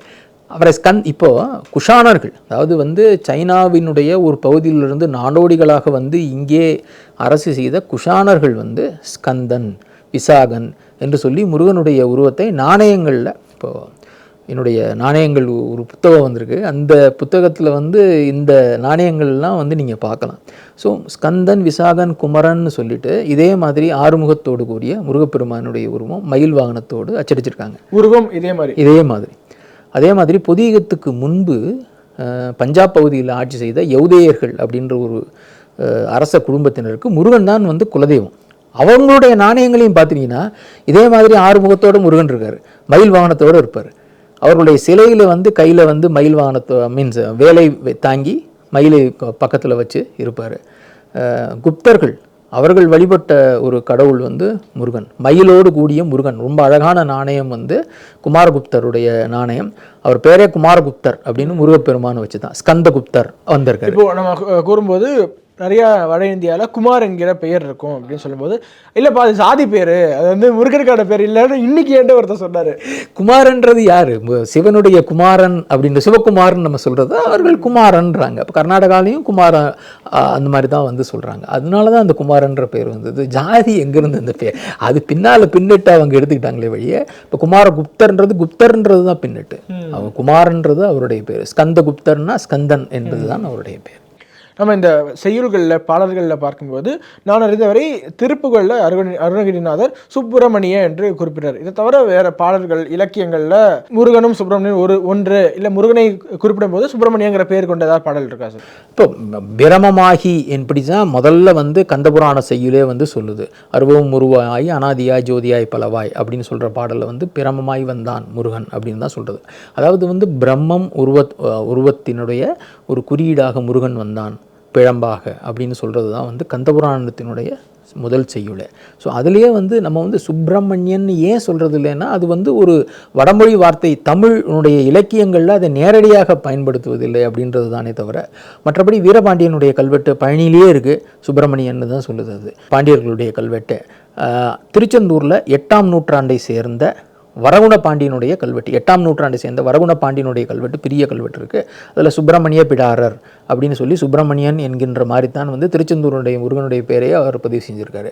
ஸோ இப்படி பல அரசர்கள் வந்து அந்த பேரை ஏற்றுக்கும் போது நீங்கள் அதை மாற்றினீங்கன்னா நீங்கள் என்ன சொல்கிறீங்க? அந்த அரசர்களுக்கு ஒன்றுமே தெரியல அப்படின்றத சொல்ல வரீங்களா அப்படின்றது தான் என்னுடைய கேள்வி. நீங்கள் பார்த்து வரைக்கும் சமீப சில ஆண்டுகளில் இந்த திரிபுவாதங்களே பெஸ்ட் திரிபுவாதம், இது பார்த்தோட குபீர்னு சிரிப்பு வச்சு அப்படிங்கிற மாதிரி ஏதாவது நீங்கள் கேள்விப்பட்டிருந்தா இந்த இதை சொல்லுவீங்க? இந்த முருகன் சுப்பிரமணியன் விவாதமே அந்த மாதிரி தான். இது ரொம்ப சீரியஸாக இது வந்து எல்லாரும் எடுத்துகிட்டு போய் இது வேற தெய்வம் அப்படின்லாம் சொல்கிறாங்க. அதுதான் வந்து ஒரு பெரிய நகைச்சுவையான விவாதமாக தெரிந்தது. ஏன்னா இது நீங்கள் சொன்ன மாதிரி ஒரு பெரும் சொற்பொழிவாளராக இருக்கக்கூடியவர்கள்லாம் வந்து இதை வந்து முன்னெடுத்து பேசும்போது அது வந்து ரொம்ப ஆச்சரியமாக இருக்கு. அது ஆச்சரியமாக இருக்கு. எதுக்கு இப்படி ஒரு சின்ன இவ்வளவு வெளிப்படையான விஷயத்தை ஏன் மாத்துறாங்க அப்படின்னு ஒரு நகைச்சுவையாக. இதை தாண்டி வேற கேட்குறேன் சார், இப்போ சுப்பிரமணியன் முருகன் வேறங்கிறத தாண்டி வரலாற்று திருவிவாதங்கள் ப்ளஸ் இந்து மதம் இது தொடர்பான திருவிவாதங்கள் உச்சகட்டத்தை அடைந்து இதுக்கு மேலே ஒரு திருப்பாதம் இருக்கவே முடியாதா அப்படிங்கிற நீ சிரிச்சிருப்பீங்களா? அது முக்கியமான இது வந்து இந்த ராவணன் அப்படின்றது தமிழன் அப்படின்றது. இதுல என்ன அப்படின்னா இதுல 3 விதமான நகைச்சுவை. ஒண்ணு, நீங்க வந்து ராமனே கிடையாது அப்படின்னு சொல்றவங்க வந்து ராவணன் தமிழன். இப்போ ராவனுக்கு ஆதாரம் இல்லாத போது ராவணன் எங்கிருந்து வந்தாரு அப்படின்றதே தெரியல. ரெண்டாவது, ராவணனை பற்றி உங்க மூல நூல்ல படிச்சீங்கன்னா எந்த நூலுமே வந்து அவன் தமிழன் அப்படின்னு சொல்றதே கிடையாது. அவன் வந்து வடக்கிலிருந்து இலங்கைக்கு குடிபுகுந்து அங்கே இருந்த அவனுடைய ஒன்று வீட்டான குபேரனை துரத்திட்டு அந்த இடத்த பிடிச்சிட்டான் அப்படின்றது தான் வந்து நம்மளுடைய வால்மீகி ராமாயணத்தினுடைய புராணத்தினுடைய கருத்தாக தெரிகிறது. அதற்கு பிறகு வந்து இப்போ ராவணன் ஒரு சித்தர் அப்படிங்கிறாங்க. ராவணன் ஒரு சித்தர் வழியில வந்தவர், தமிழர் அப்படின்னு ஒரு சித்தர் இல்லையா அப்படின்றதுக்கு அவர் புலஸ்திய பிரம்ம குலத்தில் வந்தவர், புலஸ்திய மகர்ஷியினுடைய வம்சத்தில் வந்தவர் அவர் அப்படின்றது தான் வந்து நம்ம எந்த சித்தர், வேற சித்தரே கிடையாது அவர். ஸோ அவர் வந்து அப்படி பிரம்மகுலத்தில் வந்ததுனால பிராமணராக இருந்ததுனால தான் வந்து பிரம்மகத்தி தோஷம் பிடிச்சது அப்படின்னு கூட ஒரு வரலாறு உண்டு. கம்பராமாயணத்திலே மிக தெளிவாக வந்து அந்தனர் பாவைனி அரசன் யான் அப்படின்னு சொல்கிற மாதிரி ராமர் சொல்கிறாரு கம்பராமாயணத்திலே. அந்தனர் பாவைனின்னு சூர்பனையை பார்த்து சொல்லும்போது, நீ ஒரு பிராமண பொண்ணுமா, நான் வந்து சத்திரியன், என்னை வந்து நீ வந்து திருமணம் செய்து கொள்ள முடியாது அப்படின்னு சொல்கிறதாகத்தான் வந்து அந்த இடத்துல கம்பர் வந்து எழுதியிருக்கிறாரு. அதே மாதிரி வால்மீகி ராமாயணத்திலே வந்து ராவணன் சம்ஸ்கிருதத்தில் வல்லவன், அவன்கிட்ட வந்து நீங்கள் வந்து இந்த குரங்கா அவர் வந்து போனப்போ சம்ஸ்கிருதத்தில் பேசினா ராவணன் தான் மாறுவேஷத்தில் வந்திருக்காங்க, சீதை வந்து சந்தேகப்படுவான்னு வேற பாஷையில், அது தமிழ் தான் அப்படின்னு கூட சில பேர் சொல்றாங்க. ஸோ அப்படி இருக்கும்போது ராவணன் தமிழன் தான் ஏன் வந்து சம்ஸ்கிருதத்தில் பேசுறான்? அது வந்து ஒரு ஆதாரம் இல்லாத ஒரு நகைச்சுவை தான். எதனால் அது சொல்லப்படுதுன்னா சார், இலங்கை என்பது தமிழர்களுடைய பூர்வீக மண், அதை ஆண்ட ராவணன் என்பது எங்களுடைய பூர்வீக, அதாவது முப்பாட்ட மாதிரி அப்படின்னு சொல்றாங்க. நம்மளுடைய அருளாளர்கள் எடுத்துக்கோங்க, நாவுக்கரசராக இருக்கட்டும், திருஞான சம்பந்தராக இருக்கட்டும், அவர்கள் வந்து ராவணனை வந்து நிந்திக்க தான் செய்கிறாங்க. சங்க இலக்கியங்களில் புறநாறு சொல்லும்போது அரக்கன் அப்படின்னு சொல்லி தானே ராவணனை சொல்லுது. அவன் ஒரு தமிழராக இருந்தால் அவனை ஒரு அரசன் கூட சொல்லியிருக்கலாமே. அரக்கன் அப்படின்னு எதிர்மறையாக ராவணன் பேசப்படுகிறான் எப்போ சங்க இலக்கிய காலத்திலேருந்தே அப்படின்ற போது, நீங்கள் இலங்கையில் இருந்ததுனால மட்டும் ஒருத்தர் வந்து தமிழராக மாறிவிட முடியாது. இப்போவும் அப்படி தானே. அந்த மாதிரி ராமரை புகழக்கூடிய செயல்கள் ஏதாவது இருக்கா? அதாவது தமிழர்கள் ராமரை கும்பிட்டார்கள் என்பதற்கான ஆதாரங்கள் 2 செய்யுள், ஒன்று புறநானூறில், ஒன்று அகநானூரில் நம்ம வந்து பார்த்துருக்குறோம். ராமர் வந்து இங்கே வந்தப்போ வந்து தனுஷ்கோடியில் ஓய்வு எடுத்து கொண்டிருந்தார். அப்போ வந்து பறவைகள்லாம் ரொம்ப நிச்சப்தமாக இருந்தது ராமர் சொன்ன உடனே அப்படின்ற மாதிரி, அந்த மாதிரி நிச்சப்தமாக இரவு இருந்தது அப்படின்ற ஒரு ஓமைக்காக அந்த இதை வந்து அவங்க வந்து எடுத்திருக்காங்க. இன்னொரு பாட்டில் வந்து இந்த நகைகளெல்லாம் வந்து கீழே போட்டாங்க. அப்போ குரங்கு சீதை வந்து ராவணன் வந்து சீதையை தூக்கி கொண்டிருந்த போது, அப்போது தூக்கி கொண்டு சென்ற போது, அப்போது அந்த நகைகளை எடுத்துக்கொண்டு குரங்குகள் அணிந்தன, எதை வந்து எங்கே அணிந்து கொள்ளுதுன்னு தெரியாமல் அப்படின்ற மாதிரியான ஒரு புறநானூறு அகநானூறு பாடலை நம்ம வந்து பார்த்துருக்குறோம். இப்போ அங்கேருந்து பார்த்துட்டிங்கன்னா நிறையா பாடல்கள், கோயில்கள் ராமருக்கு. சிலப்பதிகாரத்தில் இளங்கோவடிகள் மிக தெளிவாக ராமன் வந்து இலங்கைக்கு போய் அந்த வர ஜெயிச்சார் அப்படின்றத வந்து சொல்கிறாரு. குரங்குகள் சேது பாலத்தை கட்டியதை மணிமேகலை சொல்லுது. அது ஒரு பௌத்த மத நூலாக இருந்தாலும் வந்து ராமசேதுவை குரங்குகள் கட்டின அப்படின்னு மணிமேகலை வந்து நமக்கு வந்து சொல்லுது. இந்த புறப்பொருள் வெண்பாமாலையில் ராமருடைய புகழை பாடுகின்றன. அப்புறம் வந்து கல்வெட்டுகள், கோவில்கள்னு நிறையா நம்ம வந்து பார்க்குறோம். சோழர்களே வந்து தங்களை வந்து ராமனுடைய வம்சம் அப்படின்னு சொல்லி, இக்ஷ்வாகு வம்சம் ராமனுடைய வம்சம் சாரளா செப்பேடுகள் வந்து இந்த உலகத்தில் தர்மத்தை நிலைநாட்ட 4 உருவமாக பிறந்தார். அதில் ஒருத்தர் வந்து ராமர். அவர் வந்து ராவணனை வதம் செய்தார், சேது பாலத்தை கட்டினார் என்பதெல்லாம் இந்த சாரளா செப்பேட்டிலையும் கன்னியாகுமரி கல்வெட்டுலையும் சோழர்களுடைய கல்வெட்டில் நமக்கு வந்து அது பார்க்குறோம். ஒட்டக்கூத்தர் எழுதும்போது ராமனுடைய வம்சம் சோழர்கள் அப்படின்னு எழுதுறாரு. ஸோ ராமனை தொடர்ந்து நாம் கும்பிட்டுக்கிட்டு தான் வரோம், எந்த இடத்துலையும் வந்து அவரை கும்பிடாமல் இல்லை. இன்னொரு அரசர்கள் மேலே என்ன ஒரு குற்றச்சாட்டாக வைக்கப்படுதுன்னா, அரசர்கள் மிகவும் அளவுக்கு அதிகமாக பிராமணர்களுக்கு நன்கொடைகளும் சரி பிரம்மதேயம் வாரி வழங்கினார்கள். ஆனால் பிராமணர்கள் மாறாக அரசர்களுக்கு அவ்வளோ உறுதுணையாக இருந்தது கிடையாது என்றெல்லாம் பேசியிருக்காங்க இல்லையா? இது குறித்து உங்களுடைய கருத்து? இது வந்து அந்த பிரம்மதேயம் அப்படின்றது வந்து அந்த காலத்தில் வந்து அந்தணர்களுக்கு வந்து வேதம் ஓதுதல் என்பது தொழில். அப்படி அவங்க கொடுக்காவிட்டால் அந்த அரசர்களுக்கு சாபம் விட்டு விடுவோம் என்று மிரட்டி தான் வாங்கினாங்க அப்படின்னு மிரட்டினா பாய்ந்துருவாங்களா? நீங்கள் வந்து ராஜராஜ சோழன், ராஜேந்திர சோழன் மாதிரி ஒரு வீரனான அரசனை வச்சுக்கிட்டு நீங்கள் வந்து அவனை மிரட்டினா பாய்ந்து இவர் என்னவோ தாதா மாதிரி சொல்கிற மாதிரி இருக்குது. உண்மையில் பார்த்தோம்னா அது வந்து செய்தால் நல்லது. நமக்கு இப்போ தானங்கள் நிறைய பேர் பண்ணுறாங்க, இப்போவே நம்ம பார்க்குறோம் கோயிலாக போய் தானங்கள்லாம் பண்ணுறத. ஸோ அந்த மாதிரி தானங்கள் பண்ணினால் நமக்கு நல்லது என்ற நம்பிக்கையின் விளைவாக செய்வது இது. இப்போ வேதத்தை ஓதுவது நாட்டிற்கு நல்லது அப்படின்ற நம்பிக்கை இருந்தது. அதனால் வந்து வேதம் ஓதுவதற்கான ஒரு 10 பேரை நியமித்து அவர்களுக்கு ஒரு கிராமத்தை கொடுத்து, இந்த இடத்துல இருந்து நீங்கள் உங்களுடைய வாழ்க்கையை நடத்தி கொண்டு தினம் இந்த வேதத்தை ஓதுதி நாட்டிற்கு நன்மை வரும்படி செய்யுங்க அப்படின்ற மாதிரி தான் இந்த பிரம்மதேயம்ன்றது. இது வந்து பதிற்றுப்பற்றில் வந்து சேரமன்னன் வந்து கொடுத்தான் அப்படின்றத நம்மளுடைய சங்க காலத்துலேருந்தே பிரம்மதேயம் அப்படின்றத நம்ம வந்து பார்க்குறோம்.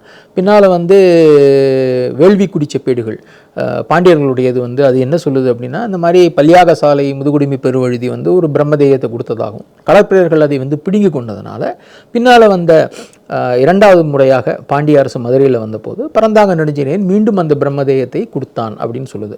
இது வந்து ஏதோ சோழர்கள் தான் உருவாக்கினது அப்படின்ற மாதிரி இன்னொரு மாயை இருக்குது. அப்படி கிடையாது. தொன்று தொட்டு நம்மளுடைய எல்லா அரசர்களும் கொடுத்து வந்தது தான் இந்த பிரம்மதேயம். அப்படி கொடுக்கும்போது வந்து இது வந்து ஏதோ ஒரு இலவசமாக கொடுத்து விட்டார்கள் அப்படின்ற மாதிரி சொல்கிறாங்க. அதுவும் தவறானது ஒரு விஷயம். அந்த பிரம்மதேயத்தை கொடுத்த செப்பேடுகள் நம்ம பார்க்கும்போது ஒரு குறிப்பிட்ட ஆண்டுகளுக்கு பிறகு அவர்களும் வரி செலுத்த வேண்டும். முதல் வருஷம் வந்து 8 ஒரு பங்கு, அப்புறம் 4 ஒரு பங்கு, 2 ஒரு பங்கு, அப்புறம் வந்து முழு வரியையும் நீ வந்து கட்ட வேண்டும் அப்படின்னு சொல்லித்தான் அவர்களுக்கு அந்த கட்டளைகள் விதிக்கப்பட்டு அந்த நிலங்கள்லாம் கொடுக்கப்படுது. இது ஓசியில் கொடுக்கறது அப்படின்றதுலாம் வந்து இப்போவா அவங்க சொல்கிறது. செப்பேடுகளில் பார்த்தா அப்படிப்பட்ட ஒரு இதுவே கிடையாது. இதே மாதிரி வந்து அவர்கள் சாபம் விடுவார்கள் அப்படின்லாம் நம்ம வந்து அவங்க சாபம் விட்டால் வந்து அரசர்கள் அதை ஏற்றுக்கொள்ள மாதிரி தெரியல. அரசர்களுக்கு வேண்டிய அந்தணர்களை வந்து படையில் அமர்த்தினதையும் நம்ம நிறையா பார்த்துருக்கோம். பல சேனாதிபதிகள், இப்போ ராஜராஜனுடைய முதன்மை சேனாதிபதியான கிருஷ்ணன் ராமனே வந்து ஒரு அந்தணர் தான். அவர் சொல்றீங்க அந்தணர்கள் போர் புரிய மாட்டார்கள் என்று, அதான் மெயினான ஒரு வாதமாக இந்த திரவிடியன் ஸ்டாக்ஸ் என்ன வைக்கிறாங்கன்னா, அந்தணர்கள் எப்பவுமே போர் புரிஞ்சதே கிடையாது, எப்பவுமே பின்னென்று மற்றவர்கள் தூண்டி விட்டு தான் பழக்கம் அப்படின்னு. அதுக்கு நம்ம சரித்திரத்தை பார்த்தோம்னா அப்படி இல்லவே இல்லை. பல தளபதிகள் வந்து அந்தணர்களாக இருந்ததை நம்ம வந்து பார்க்கவே முடியுது. பரஞ்சோதி என்கின்ற சிறுத்தொண்டரே வந்து ஒரு அந்தணர் தான் அப்படின்னு, மாமாத்திரர் இந்த குலத்தை சேர்ந்தவர்கள், அவர்கள்லாம் வந்து அந்தணர். அதாவது இந்த வேதம் ஓதுவித்தலில் இருந்து சில பேர் தனியாக வந்து நாங்கள் வந்து அமைச்சு தொழிலோ இல்லை வந்து இந்த மாதிரி போர் தொழிலோ பண்ணுறோம் அப்படின்னு சொல்கிறதை வந்து ஏற்றுக்கொண்டார்கள் அவர்கள். ஆனால் அவர்களுக்கு அந்தணர்கள் மாதிரி சொல்கிறது இல்லைனாலும் அவர்களும் அந்தணர்கள் தான் அப்படின்ற மாதிரி தான் விதிமுறைகள்லாம் நம்ம சொல்லியிருக்காங்க.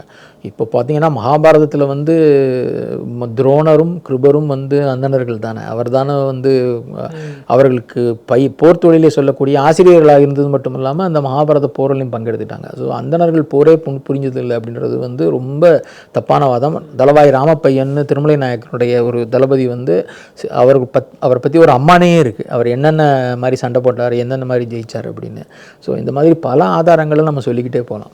ஓகே, இன்றைக்கி உங்களுடைய ட்வீட் ஒன்று பார்த்தேன் சார். வீரபாண்டிய கட்டபொம்மனுடைய பிறந்தநாள் இன்றைக்கி நாங்கள் கூட ஒரு வீடியோ ரிலீஸ் பண்ணியிருந்தோம். அந்த வீடியோனுடைய கமெண்ட்ஸில் மற்றும் மற்ற இடங்களில் நம்ம பார்க்கும்பொழுது வீரபாண்டிய கட்டபொம்மனை க்ளோரிஃபை பண்ண வேண்டிய அவசியம் கிடையாது, அவர் புகழ வேண்டிய அவசியம் கிடையாது. ஏனென்றால் முதல் காரணம் அவர் தெலுங்கர், ரெண்டாவது அவர் வந்து ஆங்கிலேயே அடிவரடியாக இருந்தார் அப்படின்ட்டு ஒரு வாதத்தை வைக்கிறாங்க. நீங்கள் அது குறித்து ரிசர்ச் பண்ணதுனால கேட்குறேன், உண்மையிலேயே வீரபாண்டிய கட்டபொம்மன் போற்றுதலுக்குரிய ஒரு இடத்துல இருக்காரா இல்லையா? அதாவது இப்போது மொழி ரீதியாக ஒருத்தரை பிரிப்பதில் எனக்கு உடன்பாடே கிடையாது. இவர் தமிழர், தெலுங்கர், கன்னடர் அப்படின்றதுனால வந்து அவங்கள வந்து நாம் சேர்த்துக்க மாட்டோம் அப்படின்றது. அவர்கள் வந்து நம்மளுடைய நிலத்திற்கு எந்த விதமான ஒரு உதவி பண்ணாங்க அப்படின்றத வச்சு தான் ஒருத்தரை பற்றி நாம் அளவுகோல் சொல்லணும். அப்படி பார்க்கும்போது வீரபாண்டிய கட்டபொம்மன் வந்து பாஞ்சாலங்குறிச்சியினுடைய அந்த பாளையக்காரராக இருந்தார் அப்படின்றது தான் நமக்கு சொல்கிறது. அவர் வந்து அந்த நாட்டு மக்களுக்கு எதிராக எதையும் செய்ததாக நமக்கு வந்து எந்த விதமான ஆதாரமும் இல்லை. அவர் வந்து முதல்ல வந்து பிரிட்டிஷாருக்கு வரி கொடுத்தது உண்மைதான். ஏன் அப்படின்னா வந்து அந்த காலத்தில் வந்து அவர்களை எதிர்த்து சண்டையிடுவது அப்படின்றது ரொம்ப கடினமான காரியம், தனியாக நின்று அப்படின்றது அவருக்கு தெரியும். அதனால் முதலிலேயே வந்து முரண்பட்டு அவரை வந்து மொத்தமாக அழித்து கொள்ள அவர் விரும்பவில்லை. ஆனால் ஒரு கட்டத்தில் வரிச்சுமை அதிகமாகும்போது அவர் வந்து கிளர்ந்தெழுந்து சண்டை போட்டார். ரெண்டாவது என்ன பண்ணார் அப்படின்னா, அவருக்கு தேவையான அந்த பாளையக்காரர்களுடைய நட்புறவை வந்து பெருக்கிக் கொள்வதற்காக கொஞ்சம் நேரம் எடுத்துக்கிட்டார் அப்படின்றது தான் நம்ம வந்து பார்க்குறோம். பார்த்துட்டு அதற்கு பிறகு வந்து அவர் பிரிட்டிஷாருடைய பேச்சுவார்த்தை நடத்தி ஒரு சுமூக தீர்வு இந்த மாதிரி பண்ண முடியுமா அப்படின்றதை பண்ணுறதுக்காகவும் முயற்சி செய்தார். ஏன்னா அவர்களுடைய வலிமையான பிரிட்டிஷருடன் போர் புரிவது, தனியாக போர் புரிவது அழிவைத்தான் தேடுன்றது அவருக்கு நல்லா தெரியும். அதனால் எவ்வளவு முடியுமோ சமாதானமாக போக முடியுமா அப்படின்றத முதல்ல அவர் வந்து முயற்சி செய்தார். அதை வைத்து நீங்கள் வந்து அவர் வந்து பிரிட்டிஷ் அறிவடி அப்படின்னு சொல்லவே முடியாது. அப்படி இருந்தால் வந்து பின்னால் ஏன் சண்டை போடணும்? அவர் மற்ற பாளையக்காரர்கள் அந்த காலத்திலே இருந்த எட்டயபுரத்தினுடைய பாளையக்காரர்கள் போல் அவங்க கேட்குற வரியை கொடுத்துட்டு அவர் பேசாமல் போயிருக்கலாம். அப்படி பண்ணலை அவர். ஒரு காலகட்டத்தில் வந்து ஏன்னா வரி நீங்கள் கொடுத்தா எங்கே பாளையக்காரர்கள் முறை அப்படின்னா என்ன? மக்களிடமிருந்து காசை வாங்கி நீங்கள் வந்து வரியாக செலுத்துவது. அது நாயக்கர் காலத்தில் இருந்தது. பின்னால் வந்து ஆற்காடு நவாப் வரி வசூலிக்க ஆரம்பித்த போதும் அதே மாதிரி தான் பண்ணாங்க. ஸோ நீங்கள் வந்து வரியை ஏற்ற உங்களுடைய மக்களுடைய வரிச்சுமை தான் வந்து அதிகமாகும். அதனால தான் வந்து ஒரு கட்டத்தில் வந்து முடியாது என்று சொல்லி பிரிட்டிஷாரோட போர் செஞ்சார். அது கடுமையான போராக மாறி கடைசியில் வந்து அவர் தனிமைப்படுத்தப்பட்டு, அவருக்கு உதவியாக யாரும் இல்லாததுனால தனிமைப்படுத்தப்பட்டு காட்டி கொடுக்கப்பட்டு அவர் வந்து தூக்கில் போட்டாங்க. அப்போ தூக்கில் போட்ட போதும் அவரை தூக்கில் போட்டது பேனர்மேன் அன்றைக்கி நான் அந்த ட்வீட்டில் போட்ட மாதிரி ரொம்ப புகழ்ந்து தான் எழுதியிருக்காரு. ரொம்ப தைரியமான ஆள், மற்றவர்களை எல்லாம் துச்சமாக பார்த்தார், நீங்களாம் எனக்கு உதவி பண்ணலை, அதனால் பரவாயில்லை, நான் போய் தூக்கு மேடை ஏறுகிறேன் அப்படி சொல்லி தான் போனார். அவ்வளவு துணிச்சலான வீரமுள்ள ஒரு மனிதராகத்தான் கட்டபொம்மனை நான் பார்க்கிறேன் அப்படின்னு அவர் போட்டிருந்தார். அதற்கு பிறகு ஒரு தாமிர சாசனத்தை வந்து எல்லாருக்கும் அனுப்பிச்சு, கட்டபொம்மன் மாதிரி நீங்கள் வந்து நம்ம படி கொடுக்காமல் இருக்கக்கூடாது என்று சொல்லி ரொம்ப கடுமையாக எச்சரிக்கை செய்தார் பேனர்மேன் அப்படின்றத நம்ம பார்க்குறோம். ஸோ இப்படிலாம் பண்ணுறதுக்கு காரணம் என்னென்னா, அவர் வந்து கடுமையாக போர் செஞ்சதுனால தான். அவர் போர் செஞ்சது மட்டும் இல்லாமல் அவருடைய தம்பியான ஊமைத்துறை வந்து அந்த போரை தொடர்ந்து மருதுபாண்டியர்களோடு சேர்ந்து பின்னால் கடுமையாக ஒரு கிளர்ச்சியை தமிழ்நாடு முழுவதுமாக உருவாக்கினார். அப்படின்னா அதற்கு கட்டபொம்மன் போட்டது தானே விதை. அந்த விதை போட்டது முதல்ல கட்டபொம்மன் தான். இதைத்தான் வந்து இந்த சவுத் இந்தியா ரெபலியன் புக்கில் வந்து ராஜையன் அவர்கள் குறிப்பிட்டிருக்காங்க. ஸோ அதனால் என்னை பொறுத்தவரை கட்டபொம்மன் வந்து ஒரு சிறந்த சுதந்திர போராட்ட வீரராகத்தான் நான் பார்க்கிறேன். அவர் எந்த மொழியாக இருந்தானே, அவர் போராடியது இங்குள்ள மக்களுக்காகத்தானே. இதே மாதிரி தெலுங்கர் என்ற ஒரு முத்திரை குத்தப்பட்ட இன்னொரு டைனாஸ்டின்னு பார்த்தீங்கன்னா நாயக்க மன்னர்கள். நீங்கள் நாயக்க மன்னர்கள் குறித்து ஒரு புத்தகம் எழுதுனால இந்த ஒரு கேள்வி எழுப்புறேன். அவங்க மேலே 1-2 குற்றச்சாட்டு கிடையாது சார், பொதுவெளியில் பல குற்றச்சாட்டுகள் அவங்க மேலே வைக்கப்படுது. உதாரணத்துக்கு தேவதாசி முறையை இம்ப்ளிமெண்ட் பண்ணதே அவங்க தான் என்ற ஒரு குற்றச்சாட்டும். என்னதான் மதுரை ஒரு மாதிரி 200 ஆண்டுகளுக்கு அவங்க ஆண்டார்கள்.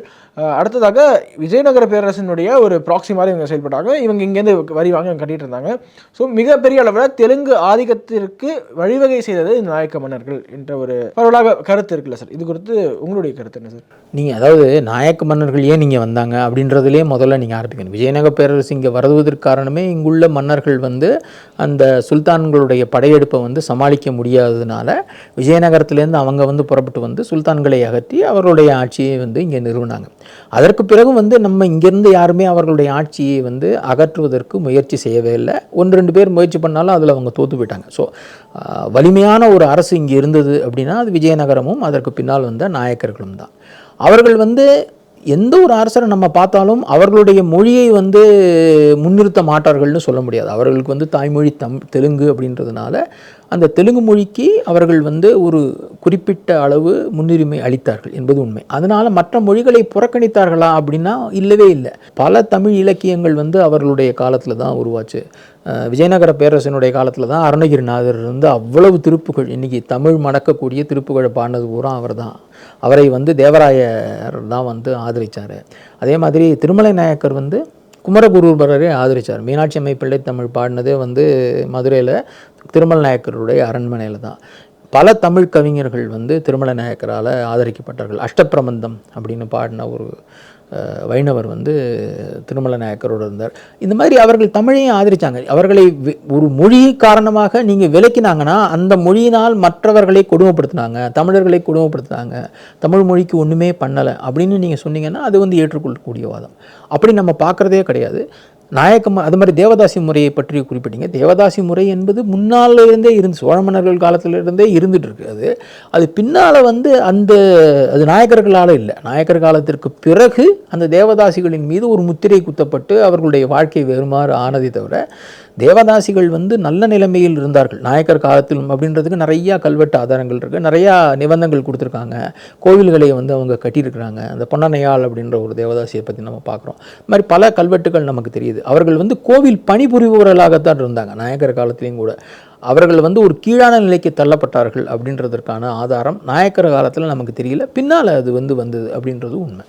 நாயக்கர்கள் மேலே அதே குற்றச்சாட்டு சார், அவர்கள் மிகப்பெரிய ஆங்கிலேய அடிவருடிகள் என்றுதான் அவங்கள குற்றம் சாட்டுறாங்க. இப்படி இருந்துக்கிட்டு எப்படி நீங்களாம் வந்து இந்த மண்ணுக்கானவர்கள் என்று நாங்கள் ஏற்றுக்கிறது அப்படின்னு சொல்கிறோம். அவர்கள் வந்து இப்போ தொடர்ந்து வந்து தன்னை எதிர்த்தவர்களை போரிட்டு தான் இருந்தாங்க. பீஜப்பூர் சுல்தானை எதிர்த்து திருமலை நாயக்கர் போரிட்டு 2 முறை போரிட்டு அதில் வந்து ஒரு தடவை தோற்று ஒரு தடவை ஜெயிச்சாருன்னு நம்ம பார்க்குறோம். நாயக்கரனுடைய கடைசி அரசியான ராணி மீனாட்சி வந்து சாந்தா சாஹிப்பினுடைய துரோகத்தினால வந்து அவர் வந்து தீக்குளிக்க நேரிட்டது அப்படின்றதையும் நம்ம வந்து பார்க்குறோம். பிரிட்டிஷ் வரும்போது நாயக்கர்கள் ஓரளவுக்கு இல்லவே இல்லை. விஜயகுமாரனை மட்டும்தான் மருது பாண்டியர்கள் முன்னிறுத்தினாங்க. அவரும் சண்டை தான் போட்டாரே தவிர ஆங்கிலேயர்களையோ இல்லை வந்து இந்த ஆற்காட்டு நவாப்பையோ அவர்கள் ஆதரித்ததாக எந்த விதமான ஒரு ஆதாரமும் இல்லை. தஞ்சாவூர் நாயக்கர்களை பொறுத்தவரையிலையும் அதே தான். அவர்கள் வந்து இந்த பீஜப்பூர் சுல்தானுடைய பணிபுரிந்த அந்த ஷாஜியினால் தோற்கடிக்கப்பட்டார்களே தவிர அவங்க வந்து அந்த ஆற்காடு நவாப்பினுடைய ஆதிக்கத்தை ஏற்றுக்கவே இல்லை. நம்முடைய மண்ணுக்காகத்தான் அவர்கள் தொடர்ந்து போராடினார்கள். நீங்கள் இந்த பக்கம் பார்த்தீங்கன்னா அவர்கள் கட்டிய கோவில்கள், செய்த திருப்பணிகள், நம்மளுடைய கலையை முன்னெடுத்து சென்றது, ஒரு நிலையான ஆட்சியை கொடுத்தது. ஏன்னா நீங்கள் ஒரு 40 வருஷமாக மதுரை சுல்தான்களுடைய ஆட்சியில் எந்த நிலைமையில் இருந்தோம் அப்படின்றத பார்த்தா தான் வந்து அதுலேருந்து ஒரு வெயிலின் அருமை நிழலில் தெரியுன்ற மாதிரி எவ்வளவு மாற்றம் நடந்தது. மக்களுக்கு வந்து ஒரு நிலையான ஆட்சி, நிம்மதியான ஆட்சி இருந்தது. அப்படின்றதுனால தான் வந்து அவரை கொண்டாடினாங்க. இன்றைக்கு வரைக்கும் அவர் ஏற்படுத்திய அந்த திருவிழாக்கள் அப்படின்றது ஒரு இறை வழிபாடு மட்டும் இல்லாமல் பொருளாதார ரீதியாக பல பேருக்கு பயன்படக்கூடிய வகையிலே வந்து அவர் எல்லாத்தையும் பண்ணுறாரு அவர். ஸோ அந்த மாதிரியான ஒரு நல்லாட்சியை கொடுத்ததுனால தான் இன்னைக்கு வரைக்கும் அவர் வந்து ஒரு பெரும் புகழுக்குரியவராக தமிழக வரலாற்றில் கருதப்படுறாங்க. அவர்கள் வந்து இந்த ஊரை சேர்ந்தவர்கள் இல்லை என்பதனால் மட்டும் அவங்கள வந்து நம்ம தள்ளிட முடியாது. நிறைவாக உங்களுடைய ஒரு பாட்காஸ்ட் ஒன்று கேட்டேன் சார். அதில் ஆதித்த கரிகாலன் குறித்து நீங்கள் பேசியிருந்தீங்க. உண்மையாக இப்போது வரை பரவலாக மக்கள் மத்தியில் பேசப்படுறது ஆதித்த கரிகாலனை கொண்டது பிராமணர்கள் தான் என்ற ஒரு வாதம். காரணம், நிறைய காரணங்கள் சொல்கிறாங்க. உண்மையிலுமே அவரை கொண்டது யார்? ஆதித்த கரிகாலனை கொண்டது யார்? ஆதித்த கரிகாலனை பற்றி நமக்கு கிடைக்கக்கூடிய ஒரே ஆதாரம் இந்த உடையார்குடியில் இருக்கக்கூடிய கல்வெட்டு தான். ஸோ அந்த கல்வெட்டு என்ன சொல்லுது அப்படின்னு நம்ம பார்க்கும்போது அதில் வந்து ஒரு 4 பெயர்கள் குறிப்பிடப்படுகின்றன. ஒருத்தர் வந்து ரவிதாசன், அப்புறம் வந்து சோமன் ஒருத்தர், அதுக்கப்புறம் வந்து பரமேஸ்வரன் ஒருத்தர், அதுக்கப்புறம் வந்து இவர்களுடைய உறவினனான ரேவதாசன் அப்படின்ற 4 பேர்களை சொல்கிறாங்க. இதில் இந்த ரேவதாசன் அப்படின்றவர் அவருடைய நிலம் கையகப்படுத்தப்பட்டது. அந்த நிலத்தை வந்து அந்த கையகப்படுத்தப்பட்ட நிலத்தை ஒருத்தர் வந்து வாங்கி ஒரு அறக்கட்டளைக்கு தரார். அதை மட்டும்தான் அங்கே வந்து அந்த கல்வெட்டில் எழுதியிருக்காங்க. அந்த கல்வெட்டு எதை பற்றியது? ஒரு நிலத்தை வாங்கி ஒரு டொனேஷன் கொடுக்குறேன், ஒரு அறக்கட்டளைக்கு கொடுக்குறேன் அப்படின்றது தான் வந்து அந்த கல்வெட்டு சொல்லுது. அது யாரோட நிலம்? ரேவதாசனிடமிருந்து கையகப்படுத்தப்பட்ட நிலம். ஏன் கையகப்படுத்தினீங்க? அவங்களாம் சேர்ந்து ஆதித்த கரிகாலனை கொண்டுட்டாங்க. இப்படி தான் வந்து அதனுடைய பின்னோக்கி போய் அந்த ஆராய்ச்சி நமக்கு வந்து சொல்லுது. அதை வைத்து நமக்கு என்ன தெரியுது அப்படின்னா அவர்களுடைய பின்னிட்டு பஞ்சவன் பிரமாதிராஜன் அப்படின்னு சொல்கிறாங்க. பிரமாதிராஜன் அப்படின்றது வந்து ஒரு அந்தணனுடைய பட்டப்பெயர். பஞ்சவன் அப்படின்னு சொல்கிறதுனால அவர் பாண்டியர்களுடைய அதிகாரியாக இருந்தார். மும்படி சோழ பிரம்மராயன் வந்ததுனால ஒரு சோழர்களுடைய அதிகாரிகளாக ஒருத்தர் இருந்தார் அப்படின்றது தெரியுது. இவர்கள் எல்லாமே வந்து உறவினர்கள். ஒருத்தர் வந்து பாண்டிய நாட்டில் அதிகாரியாக இருந்திருக்கிறாரு, இன்னொருத்தர் வந்து சோழ நாட்டில் அதிகாரியாக இருந்திருக்கிறாரு. இதிலிருந்து நாம் என்ன ஊகிக்கலாம் அப்படின்னா இவங்க எல்லாருமே சேர்ந்து ஆதித்த கரிகாலனை கொண்டிருக்காங்க. அதற்கான காரணம் என்னவாக இருக்கும் அப்படின்னா ஆதித்த கரிகாலன் வந்து வீரபாண்டியனுடைய தலையை வந்து வெட்டி அதை ஊர்வலமாக எடுத்துக்கொண்டு தஞ்சாவூர் கோட்டையில் வச்சது அப்படின்னு ஊகிக்கலாம்.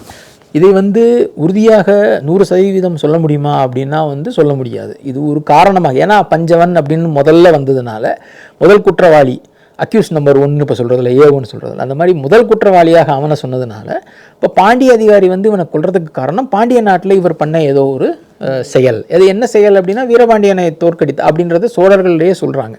அதனால இருக்கலாம் என்பது உண்மை. இப்போ வந்து இவர்களுக்கு என்ன தண்டனை கொடுத்தார்கள் அப்படின்றத பற்றி நமக்கு எதுவுமே தெரியாது. அந்த கல்வெட்டு வந்து நிலம் கையகப்படுத்தப்பட்டது அப்படின்றத சொல்றதே தவிர அது மட்டும்தான் தண்டனையா அப்படின்றது தெரியாது. உதாரணமாக அந்த காலத்தில் கொடுக்கப்பட்ட பல தண்டனைகளோடு இந்த நிலத்தையும் கையகப்படுத்துவது அப்படின்றத ஒரு அடிஷனலாக சேர்த்துக்குவாங்க அவங்க. ஸோ அந்த மாதிரி அவர்களுக்கு மரண தண்டனை விதிக்கப்பட்டதா இல்லை வந்து அவர்களை நாடு கடத்தினார்களா, என்ன பண்ணாங்க அப்படின்னு நமக்கு எந்த விதமான ஒரு ஆதாரமும் இதுவரை கிடைக்கவில்லை. இதை வச்சு ஊகமாக தான் சொல்கிறாங்க. ஸோ அந்த இது கிடைத்த ஆதாரங்களை வைத்து பார்க்கும்போது வீரபாண்டியனுடைய கொலைக்கு பழிவாங்கத்தான் இந்த கொலை நடந்தது, ஆதித்த கரிகாலனுடைய கொலை அப்படின்ற ஊகத்துக்கு நாம் வர முடியுமே தவிர இவர்கள் வந்து காந்தலூர் சாலையிலேருந்து வந்தாங்க, அதனால் ராஜராஜன் போய் அங்கே அவங்களை கொன்னார், இதற்கான எந்த ஆதாரமும் இல்லை. இதெல்லாம் வந்து புனைவாக நாம் எடுத்துக்கொள்ளலாம். இது நல்ல சரித்திர புனைவு, ஆனால் சரித்திரம் இல்லை. ஓகே சார், இப்போது சரித்திரத்தை படிக்க வேண்டும், சரித்திர தேர்ச்சி கொள்ள வேண்டும் என்று பல இளைஞர்கள் முன்வராங்க. அவர்களுக்கு உங்களுடைய மெசேஜ், உங்களுடைய அறிவுறுத்தல் என்றால் என்னவாக இருக்கும்? எந்த ஒரு செய்தியையும் வந்து உடனடியாக நேரடியாக எடுத்துக்கொண்டு நம்பிடக்கூடாது. இப்போ வந்து யாரோ ஒருத்தர் சொல்கிறார் அப்படின்னா, இப்போ நானே ஒன்று சொன்னால் கூட உடனடியாக வந்து அது நீங்கள் நம்பிடாதீங்க. அதற்கு உண்டான அடிப்படை ஆதாரம் என்ன அப்படின்றத பார்ப்போம். ஏன்னா இப்போ வந்து இப்போ பல்வேறு விதமான மீடியாக்கள் வந்ததுனால ஒரு சின்ன இதை எடுத்துகிட்டு பல கதைகளை சொல்கிறாங்க. சுரங்கப்பாதை இருக்குது, அது வந்து ஒரு சென்சேஷனலைஸ் பண்ணுறது அப்படின்றதுனால பலவிதமான புரளிகளை கிளப்பி ஏதாவது சொல்லி மக்களை கிளப்பி விடலாம் அப்படின்றதுனால கட்டுக்கதைகள் திரிபுவாதங்கள்லாம் அதிகமாகிவிட்டது. ஸோ அதனால் என்னுடைய கோரிக்கை என்னென்னா, ஒருத்தர் ஒன்று சொல்கிறாருன்னா அதற்கான அடிப்படை என்ன, எந்த நூலில் இருக்குது, அது வரலாற்று ஆதாரங்களாக அறிஞர்களால் ஏற்றுக்கொள்ளப்படுபவை வந்து இலக்கிய ஆதாரங்கள், கல்வெட்டு ஆதாரங்கள், செப்பேடுகளில் இருக்கணும். அவை மட்டும் இல்லாமல் ஒன்றுக்கொன்று தொடர்புடையவையாக இருக்கணும். யாராவது ஒருத்தர் மட்டும் எழுதுனதை மட்டும் நம்பக்கூடாது. அதற்கு தொடர்புடையதாக இருக்கிறதா, தர்க்க ரீதியாக அது ஒத்து வருதா, இதெல்லாம் பார்த்து தான் வந்து ஒரு முடிவுக்கு நம்ம ஒரு விஷயத்துக்கு வர முடியுமே தவிர யாரோ ஒருத்தர் சொல்கிறார், ஓ பெரிய வரலாற்றறிஞரே சொல்லிட்டார் இதுதான் உண்மை அப்படின்னு சொல்கிறத நான் ஏற்றுக்கொள்ளவே முடியாது. ஏன்னா நம்மளுடைய பாடப்புத்தகங்களில் இன்றைக்கும் நான் பார்க்குறேன், தஞ்சை பெரிய கோயில் வந்து ஒரு கல் 80 டன்னு தான் எழுதிட்டு வராங்க. அது வந்து இல்லைன்னு சொல்லி எவ்வளோ நாளாச்சு. அதுவும் நம்ம பாடப்புத்தகங்கள் மாற்றுறதில்லை.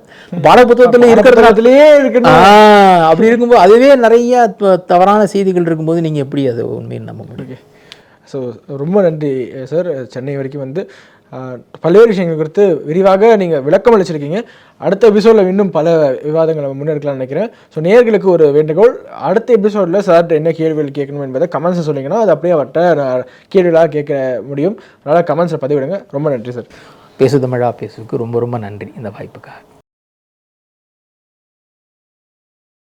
இறைவன் வந்து ஒளி வடிவானவன் அப்படின்றத நான் அடிக்கடி சொல்லியிருக்கேன். அந்த தத்துவத்தை நிறைவேற்றக்கூடிய அமைப்பு தான் இது. அதாவது நீங்க ஒரு வித்தியாசமான ஒரு மகாலட்சுமி வரைக்கும் பார்த்ததே இந்த மாதிரி. நம்ம முன்னோர்கள் தான் குலதெய்வமாக வணங்குகின்றோம் அப்படின்றதினுடைய வெளிப்பாடு. இந்த மாதிரி ஆன்மீகம் மற்றும் ஜோதிடம் சார்ந்த இன்னும் பல வீடியோக்கள் பார்க்கணுமா? மறக்காம திருவருள் டிவிக்கு சப்ஸ்கிரைப் பண்ணுங்க. திருவருள் டிவியுடைய சேனல் லிங்க் இந்த வீடியோடைய டிஸ்கிரிப்ஷன்ல இருக்கு.